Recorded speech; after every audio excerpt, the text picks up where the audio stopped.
Business News. Ato ga, sayron ang kompletong detalye. Lagi ni katropaga, Christian Zorvelar ka, katropaga Kisal. Good morning! Good morning! Komendar sa Department of Agriculture kun DA ang duga nga 30 kaadlaw nga extension sa 50 pesos kada kilo nga price cap sa 5% nga broken imported rice.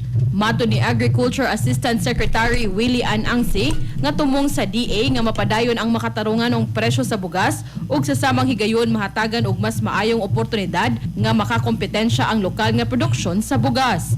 Dugang pa ni Angsi nga gusto usab sa ahensya nga magpabilin ang temporaryong regulasyon sa presyo sa imported rice aron mas mamonitor ug makontrol ang pagsulod niini sa merkado. Bisan pa niini, giila sa DA nga adunay mga hagit sa pagmonitor sa compliance rate sa tibok nasod, ilabi na sa mga hilit nga lugar. Para sa atong mga katropa nga gustong paligunon ang immune system, malikayan ang ubo, hilan at labad sa ulo ug di makahilab sa tiyan, ang Santon Vitamin C, the alkaline vitamin C maoy haom alang kanato mga katropa. Alang sa nagkayusang Pilipino para sa Pilipinas, kininyong katropa Crystal Joy Felerca, XFM News. Kasikas Express Balita. Santon Plus Gold, mapalit sa mga butika sa inyong lugar.